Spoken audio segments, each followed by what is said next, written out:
Hello, reward clinicians, and welcome to another quick case review. I recently ran into a well-documented case on the web that I wanted to share with you. Dr. Mohammed Abdallah is an endodontic resident in the Sana University in Yemen. Dr. Abdallah, thank you so much for joining me. My pleasure. It's great to be with you, Dr. Allien, and have a chance to talk with you today. If you don't mind, I will walk us through this case that you kindly agreed to share with our viewers. And this is a case of a young patient with a history of trauma in a mandibular anterior sextant. Now, these anteriors were previously treated endodontically several years ago, but they had recently become symptomatic, showing periapical lesions. And as you can see here, even at higher magnification, there is a little bit of a radiolucent line adjacent to these root canal filled teeth that is not normal. Normally you don't see that. So this increased contrast is indicative of something. And how do we arrive at this is basically the whole process by which Dr. Abdallah went on to make a diagnosis. Originally, extractions and replacement of all 4 teeth with implants were recommended by the patient's general dentist. Is that correct, Dr. Abdallah? Yes. Of course, the first thing that we must look at when we see endodontically treated teeth with persistent infection are 3 common causes of this type of a persistent infection. And the first one is inadequate cleaning and shaping that results into residual microbes in the root canal that then find their way out due to poor obturation. And the second reason is clearly missed canals. It's very common in many teeth that have more than a single canal. And also, lastly, root cracks and fractures that cause also endodontic failure. Now, which one is the cause is basically a function of a thorough clinical testing and evaluation to arrive at a proper diagnosis. Now, here a CBCT was taken to help make the diagnosis. And CBCT teams are very helpful in cases where you're trying to triage a retreatment for apical or doing retreatment. Now, as you can see here on a sagittal section, you can see that a root canal has been filled to the end. There is some periapical infection, but here at a higher magnification, you can see that there is a missed lingual canal in this central incisor. And this is also present in the lateral incisor. So clearly, these root canals appear to be filled to the end on a straight facial periapical radiograph. But when you do the sagittal section using a CBCT, which is something that you cannot do using a periapical radiograph, then you are able to see this missed canal that kind of explains and diagnoses the source of the problem. Here now is an axial section for this patient, and you can see that the 4 incisors have had root canal fillings in there, but on the 3 on the left, the lingual canal has been missed, and it looks like the one on the right lateral incisor, it is actually the buccal canal that has been missed, and the lingual has been filled. So in each tooth, there is 1 canal that has been missed, which explains the source of the infection, the persistent infection, and the problem associated with these teeth. Now, what you did, Dr. Abdallah, is you proceeded then, as a result of this information, to retreat these not conventionally and non-surgically, as opposed to go in there and do surgery. And as we can see here, there have been some restorations in there, and they're also inadequate. And you went in there and retreated them, and here is the post-operative radiograph on the right side, and it does show that you managed to very nicely get in there, find the missed canals, and treat it to the apex, and address the patient's chief complaint in a proper and adequate way. You also took a post-operative CBCT that we can see here, shows how in an axial section, how originally we had all those missing canals in each tooth that was responsible for the persistence of infection, and now the tooth, all of those, both of the canals in each tooth has been treated appropriately. Now, this patient had a history of trauma, which is why these teeth were treated non-surgically to begin with. But the reason the cases failed was because of inadequate cleaning of the main canal and missing that additional canal that is present in these teeth. Now, Dr. Abdallah, what percentage of teeth what percentage of lower incisors, centrals and laterals, have an additional canal? Well, according to literature, 40% of lower incisors have 2 canals. Yeah, 40% is basically 30 to 40% is what has been shown in the literature.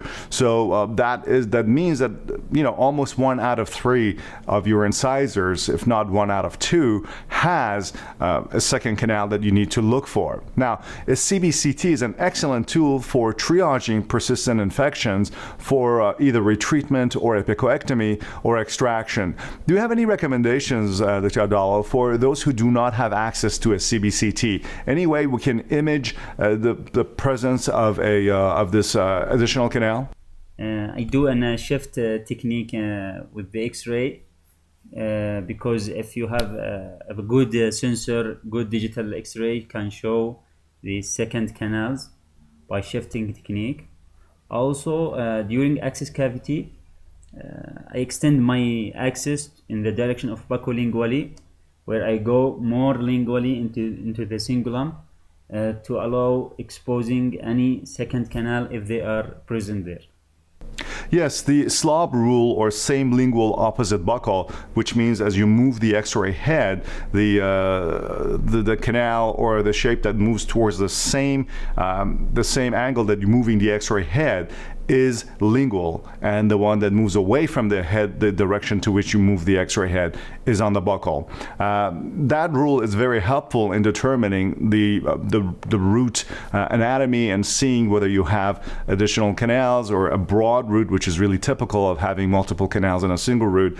Broad ribbon-shaped roots often have more than 1 canal, and this is basically something that can be found by palpating also the buccolingual aspect of these teeth at the CEJ using a DG16 endodontic explorer. So the goal here is to find out how buccolingually how wide these teeth are, and you could do that by this kind of a palpation technique. Well, Dr. Allien, endodontic resident at Sound University, thank you so much for joining me and sharing your case with our audience. Thanks to you, Dr. Allien. Really, it was great to talk to you. Thank you very much.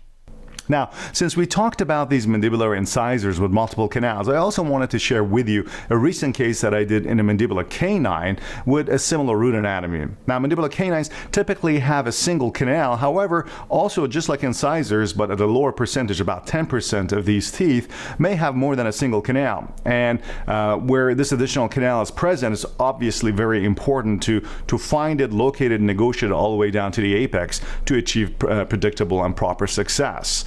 Now, this patient was diagnosed with a necrotic mandibular right canine. This area had been subject to trauma many years previous to this radiograph, and multiple root canals had already been performed on the central and the canine on the other side, and this lower canine had now become necrotic as a result and had now some localized swelling and a little sinus tract. Now, in this case, an angled radiograph clearly showed the presence of 2 roots, and a CBCT was therefore not deemed necessary. Remember that you don't always have to expose a CBCT. It's only a diagnostic in addition to your basic, common sense clinical tests. And here, the Slab rule, or basically an angled radiograph, was clearly demonstrating the additional canal, and therefore there was nothing much that could be gained from a CBCT. So endodontic access was then made in an oval shape in order to address the issue of finding the lingual canal. And then with the aid of the ESX orifice opener, the area was opened up using the ultrasonic tip E14D. I managed to kind of enlarge and trough and find an adequate access coronally to both the buccal and the lingual canals. After their location, I instrumented them and enlarged them with the ESX 35 file all the way down to the apex. And with the full and thorough irrigation, the tooth was necrotic. So after going through my negative pressure irrigation routine and disinfection with sodium hypochlorite, full strength sodium hypochlorite, and then obturated both canals using hydraulic condensation with BC sealer with the matching BC cone of a 35 ESX cone.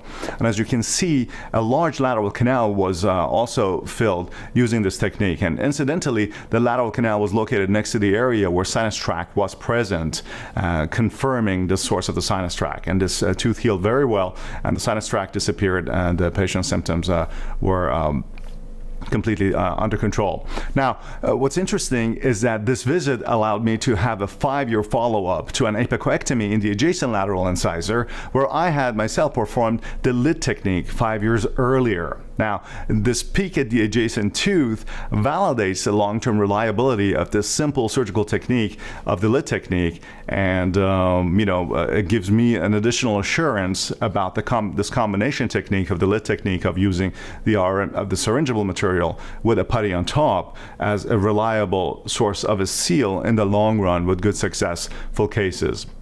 That will be the subject of other future tutorials as well. Now, I want to thank Dr. Allien for sharing his case with our audience. And for Real World Endo, I'm Allien, and I hope you found this tutorial helpful.